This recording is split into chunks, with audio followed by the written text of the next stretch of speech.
Morning, everybody. Today, the topic is going heavy, heavy days.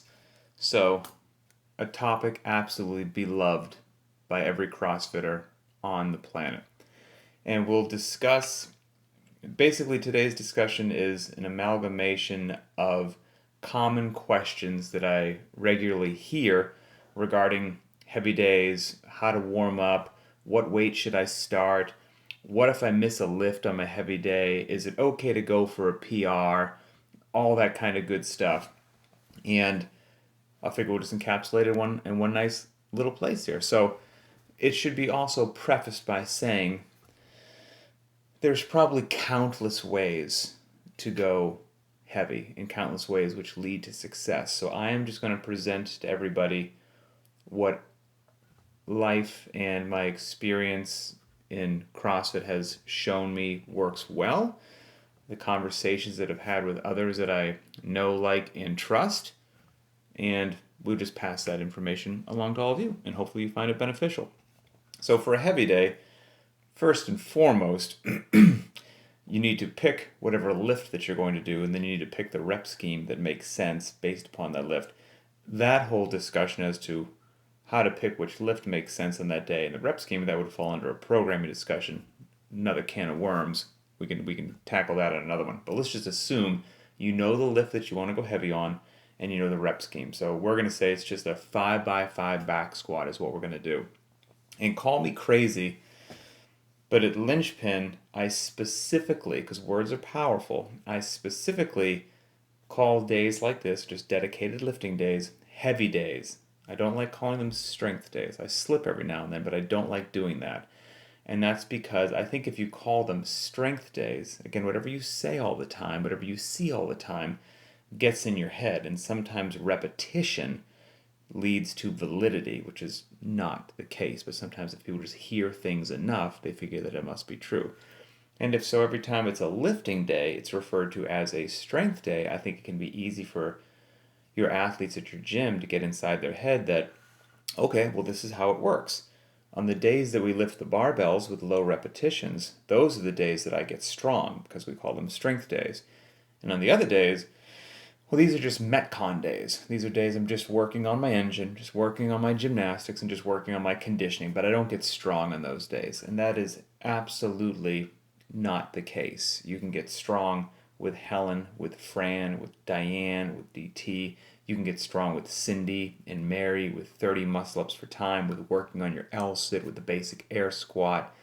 So I don't like to call them strength days, I call them heavy days. We have a specific heavy bias for sure on these dedicated lifting days. And so, anyway, I call them heavy days. So let's say we're doing the 5x5 back squat.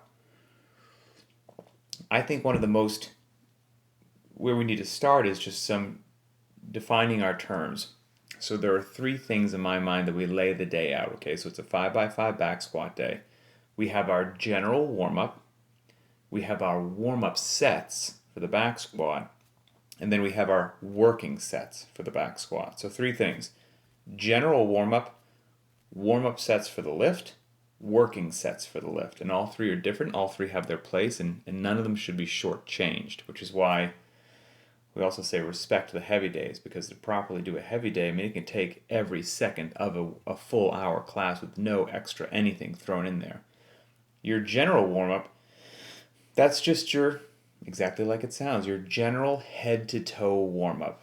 Elevating your body temperature, moving your joints through a full range of motion, just waking up the system, saying, good day, we're about to have some fun, about to strain you a little bit. Be nice if you paid attention, you were ready for it. So let's say that general head to toe warm up takes 15 minutes-ish, okay, somewhere around there. Once you finish your general warm up, you are in no way, shape, or form ready to begin your working sets. So that general warm up does not prepare you to then slide under the bar and do your first of a 5x5 back squat. That's not how it works. That's why after your general warm up, now we do our warm-up sets for the back squat. And that could be, you put the barbell on your back, depending upon what your 1 rep max squat is, so just speaking in general terms here, maybe you do a few reps with an empty barbell or 95 pounds, You rest a minute or two, you slap 135 on there, do a couple reps, rest a minute or two, slap 185, whatever jumps are appropriate for you, but you start slowly building up that back squat, slowly getting your body used to that load and below parallel. You don't need to take a tremendous amount of time resting between each one of those warm-up sets, but you want to rest at least a minute, if not, 2 minutes. And it just also depends upon whether you're 25 years old or 55 years old as to whether or not, as you're warming up that squat, can you take larger jumps in the weight, and does that feel perfectly fine for your body, or do you need to take smaller jumps in the loading to warm up, and therefore your warm will take a bit longer? Neither one is right and neither one is wrong. It depends upon a whole lot of factors that are individual to you. But regardless of where you fall on that spectrum, the process shouldn't be rushed and the process should be done, meaning you shouldn't just jump from your general warm-up into, okay, let's do my first heavy set of 5. You want to be creeping, whether that's a slow creep or a fast creep. You want to be creeping up to when you start to approach the neighborhood that you're like, you know what? I'm starting to get into that area. The weight's starting to get a little bit challenging. I can still certainly do it, but I think my next set is going to be my first working set, my first of those 5x5 back squats. So all of those warm-up sets, those don't count towards your working sets, okay? Those are something utterly and completely different. So you finish your warm-up sets, and then you're ready for your working sets. And again, just don't shortchange the process, whether you're young, old, good knees, bad knees, big jumps, small jumps, minute rest, 2-minute rest, whatever it is. Give yourself the time that you need to do a good, honest, safe, heavy day in the gym. So let's say, regardless of where you are now ready to begin your working sets. Probably the most common question is, okay, how do I know? How do I know when it's time for me to stop warming up the lift, whatever the lift happens to be, and to actually begin my working sets? And there's a few ways that we can go about this. One can be based upon just a classic lifting chart, traditional lifting chart based upon percentages. The other one is a bit more elusive, but it's just listening to your body. And I'm a big fan of both. Okay, so let's take, first of all, just the classic lifting chart day. So you know what your 1 rep max is. You do your general warm-up. You're doing your warm-up sets for your back squat. You know, since your 1 rep max is whatever it happens to be, you've looked at your classic lifting chart and it says, okay, you're going to be doing 5x5 back squat, the total volume of sets, and the reps is about this. You're going to probably want to use somewhere between 60 and 70% of your 1 rep max is where many lifters will be on a 5x5 back squat day based upon a classic lifting chart. Fantastic. Great. It could work super for you, and you may never need anything else. That may serve you well to the day that you die, and you never have to deviate from it. However, and this is a big however, there is some really critical information, in my opinion, that the lifting chart is utterly and completely unaware of, and that there's no way that it could know. Does the lifting chart know how your nutrition has been for the last week? And are you feeling like a fit champion or just like a dumpster? What have the last few days of training been like? And how has your body responded to the last few days of training? Are you feeling good, or are you still, feeling a little sore, a little tender head to toe? Do you travel for work and you're sleeping in different time zones, and now you're back here from some business travel and you're just not quite right yet? Do you have a newborn baby in the house that has not allowed you to get an honest night's sleep in a very long period of time? Are you just stressed out for whatever reason? Are you stressed out for social reasons, for work reasons, for family reasons, for whatever it happens to be? All of those factors that I just mentioned, and many more, by the way, have tremendous impact on how you are going to feel when you have that barbell on your back. And they significantly impact how the lifting day is going to go. And none of that is taken into consideration on a lifting chart. So, they both have value. I'm aware of what the lifting chart says that I should do. I'm also aware that the lifting chart doesn't know jack about my life. And so I'm also a big fan of, during my warm-up sets, I am just listening to my body. I know how 135 or 225 or whatever normally feels. How does it feel today based upon all those other factors that I've felt? And sometimes it might be confusing. We've all experienced this, right? Where you sleep well, things have been on point, everything's great, and the weight just feels heavy, and you don't have the great session that every signal told you that you should. And we've all had those bizarre days on the other side of the spectrum where life has been hectic, sleep has been sporadic, you drag yourself into the gym, still sore, and inexplicably, you set a PR that you never saw coming.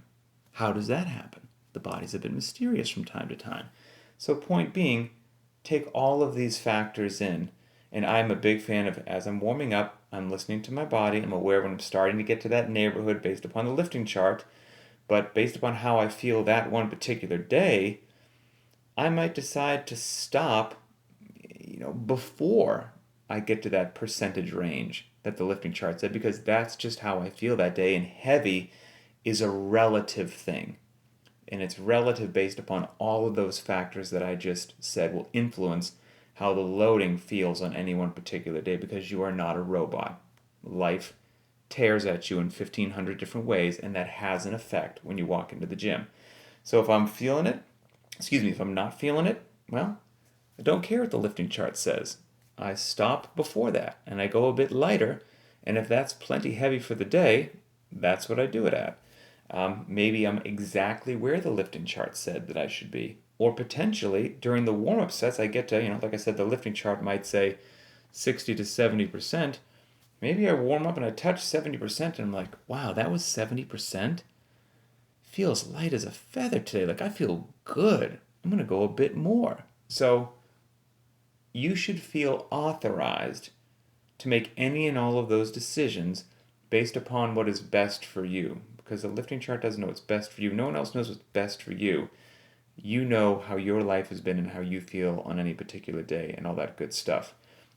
There's a phrase that we use a lot at Linchpin, and it might be unsatisfying because it's not scientific and clearly defined, but it's true, which is the loading that you choose on a heavy day should be appropriately challenging.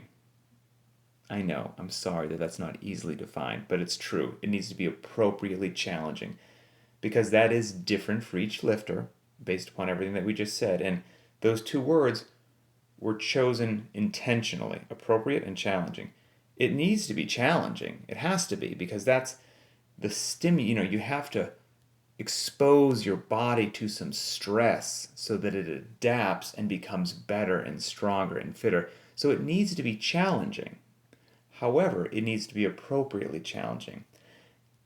Appropriate means that you are able to handle that loading and that repetition range without an unacceptable degradation in your form, mechanics, or technique.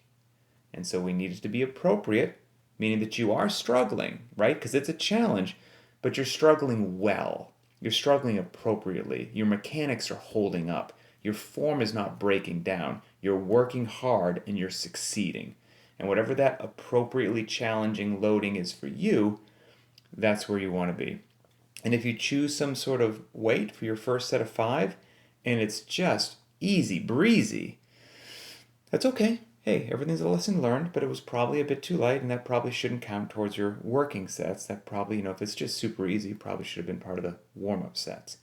But whatever that first set of 5 that you choose is, you want to know when you make the decision to go for your working sets, you want to know that you are going to successfully get all 5 repetitions. It's nice that it's a slight challenge, but you shouldn't have a doubt in your mind that you're going to be successful at it. If you're going to take a chance somewhere and go for a new PR set of 5 or something like that, you want to get a successful set of 5 in the tank first. So I wouldn't do that in the first set. So we choose our weight. Other common questions would be, do I have to maintain the same loading across all 5 sets of 5, or can I go up and can I go down? You absolutely can go up and can go down, or it's also a very tough workout to choose a tough loading, a tough percentage, and just try to hold that for all 5 sets of 5. That's a beast.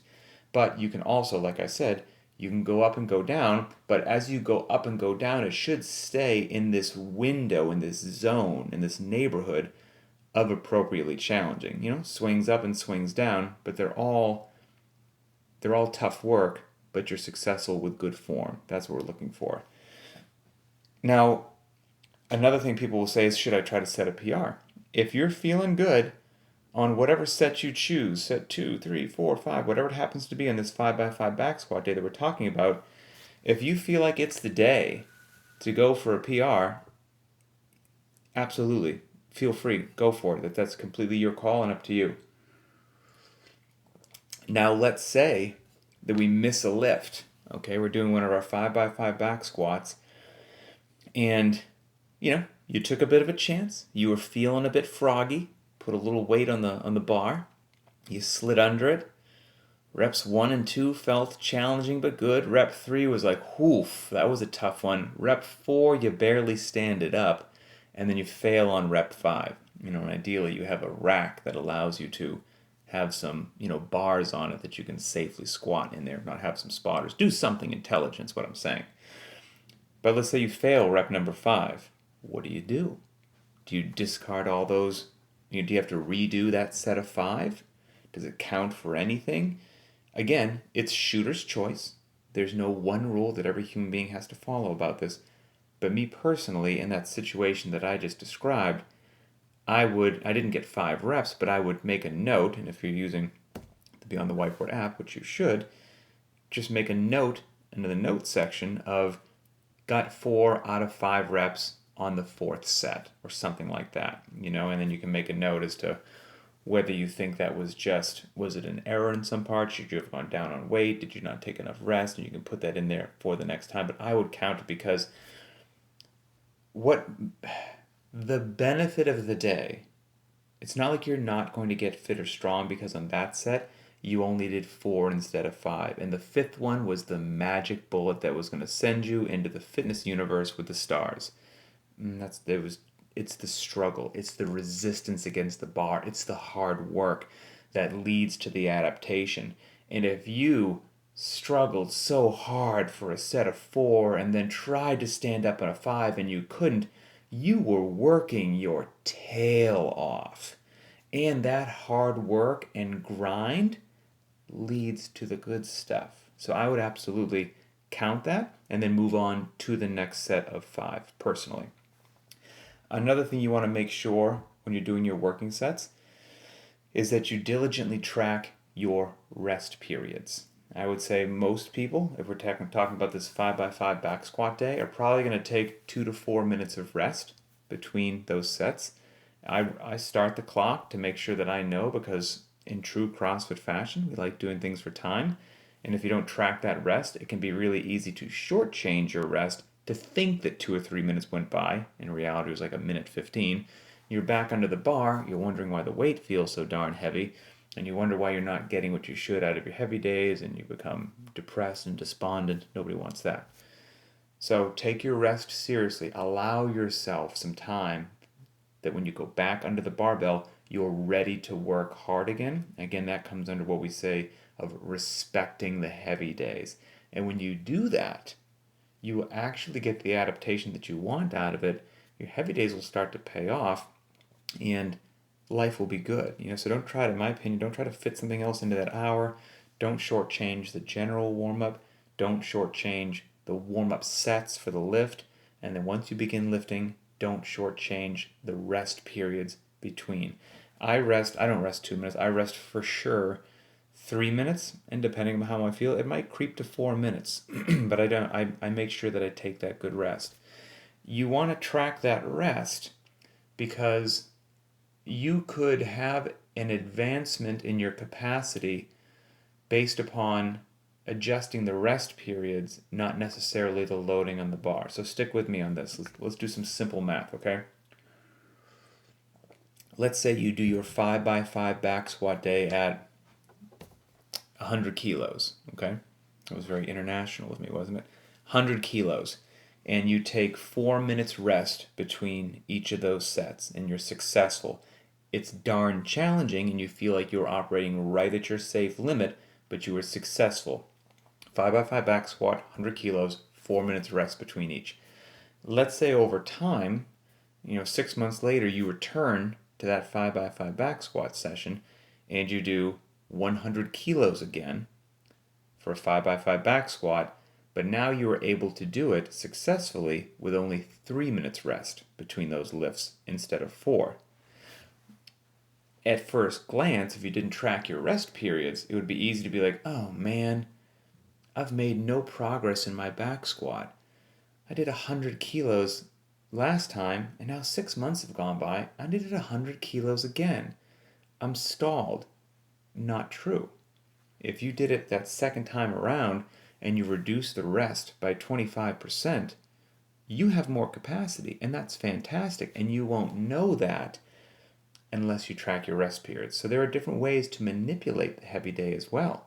You can make the heavy day quote unquote harder by keeping the rest periods the same the next time that same rep scheme comes by and bumping up the weight a little bit. Or you can make that same day harder by keeping the loading the same as it was last time and trying to reduce the rest periods a little bit. All good things. And then during the rest periods, it's up to you again, but a lot of people are fans of a little bit of light movement, not just standing or sitting and doing absolutely nothing, although some people swear that works the best for them. My wife is one of those people. If I recommend to her that she might want to move around a little bit, she kindly tells me to mind my own business, and she's like, standing still works best for me. I say, Roger that, honey. But a lot of people do enjoy, maybe some light pedaling, some light rowing. You're not trying to smoke yourself. You're just keeping your body moving. A couple slow air squats every couple minutes, just to keep the joints going, get below parallel, and then go ahead and do your lifts again. Other things which might come up on a day like today that I personally, other coaches might feel differently, but I personally feel that you should always consider yourself authorized to do, is maybe you have some cool pieces of gear ready for you. Maybe you're one of the lucky people that doesn't have just a regular barbell. Maybe you've got a safety squat bar, which if you're not sure what those are, you can go to Rogue, pardon me, and look them up. They're fantastic and awesome. I've used them before, and I wish I had one in my garage. It's probably going to be on my Christmas wish list. If you have a safety squat bar, fire it up for the 5x5 back squat day. Your loading will be different for sure, but that's okay. Variance is a wonderful thing, and it will only lead to a better health, better, fitter life for you. So use that safety squat bar, but just note that you did. Maybe you want to do the 5x5 as a tempo workout. Go ahead. Maybe you want to do it with box squats. Go ahead. You're still doing the really close to the exact prescribed stimulus, which is today we're going to go heavy. We're going to go heavy below parallel with the back squat, and we're going to do 5 sets of 5. Whether you use a specialty barbell, do it to a box, or some sort of tempo, you're doing 5x5 back squat. You're going to be good to go. And if that sort of little personal manipulation from you keeps your training fun and it keeps you engaged and happy, then it's a great thing. If you don't want to do just another boring 5x5 high bar back squat, then don't. You have some options to do something else. So that is just kind of an encapsulation of most of the common questions that I get for heavy days, and that could apply to, you name it, 5x5 back squat we spoke about today, could be a 7x1 deadlift, bunch of sets of 2s on the front squat, could be the clean and jerk, the snatch, what have you. But that should be it. Respect the heavy days. Choose a loading that is appropriately challenging, and realize that heavy is different each day because life throws 1,000 things at you, and it absolutely impacts how your body feels day to day. So that's it. Enjoy the rest of your day, and we will talk again soon.